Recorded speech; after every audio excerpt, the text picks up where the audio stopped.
ষষ্ঠ গণবিজ্ঞপ্তি নিয়ে আজকের বিশেষ খবর। ষষ্ঠ গণবিজ্ঞপ্তিতে 93% মেধার ভিত্তিতে নিয়োগের দাবি। খবরটি প্রকাশিত হয়েছে 21 এপ্রিল 2025। বেসরকারি শিক্ষক নিবন্ধন ও প্রত্যয়ন কর্তৃপক্ষের ষষ্ঠ গণবিজ্ঞপ্তিতে 30% নারী কোটা বাতিল করে 93% মেধার ভিত্তিতে নিয়োগের দাবিতে স্মারকলিপি দিয়েছেন 18তম নিবন্ধনের ভাইবা প্রার্থীরা। এছাড়া তারা কোটা ব্যবস্থায় সংস্কার করে দ্রুততম সময়ের মধ্যে ষষ্ঠ গণবিজ্ঞপ্তি প্রকাশ করা, ষষ্ঠ গণবিজ্ঞপ্তি থেকে অটো এমপিও চালু করা ও বদলি কার্যক্রম শুরুর আগে ষষ্ঠ গণবিজ্ঞপ্তির কার্যক্রম শেষ করার দাবিও জানিয়েছেন। আজ সোমবার 21 এপ্রিল এনটিআরসি চেয়ারম্যান বরাবর এই স্মারকলিপি দেওয়া হয়। স্মারকলিপিতে 18তম নিবন্ধনের ভাইবা প্রার্থীরা বলেন, আমরা 18তম নিবন্ধনের ভাইবা প্রার্থী।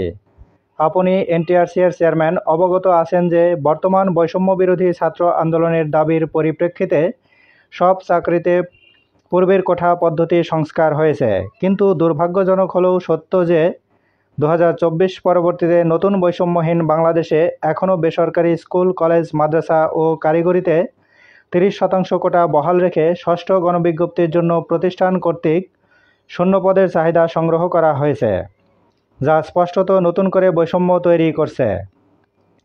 অন্তর্বর্তীকালীন সরকারের সময়ে এ ধরনের বৈষম্যের ফলে আসন্ন ষষ্ঠ গণবিজ্ঞপ্তি প্রত্যাশী সব প্রার্থীর মধ্যে সংশয় তৈরি হয়েছে। স্মারকলিপিতে বলা হয়, 30% নারী কোটা বহাল রাখার ফলে 18তম শিক্ষক নিবন্ধন প্রার্থীরা চরম বৈষম্যের শিকার হবেন এবং বেসরকারি এমপিওভুক্ত প্রতিষ্ঠানগুলোই নারী কোটা থাকার কারণে কোটাজনিত শূন্যপদ পূরণ হবে না, যা আমরা বিগত পঞ্চম গণবিজ্ঞপ্তিতে দেখেছি। উল্লেখ্য যে পঞ্চম গণবিজ্ঞপ্তিতে 28,000 নারী কোটার মধ্যে 10,000 পূরণ হয়েছে, ফলে শিক্ষক সংকটে পড়েছে শিক্ষা প্রতিষ্ঠানগুলো। আমাদের দাবিসমূহ হল কোটা ব্যবস্থায় সংস্কার করে দ্রুত সময়ের মধ্যে ষষ্ঠ গণবিজ্ঞপ্তি প্রকাশ করা, ষষ্ঠ গণবিজ্ঞপ্তি থেকে অটো এমপিও চালু করা ও বদলি কার্যক্রম শুরুর আগে ষষ্ঠ গণবিজ্ঞপ্তির কার্যক্রম শেষ করা।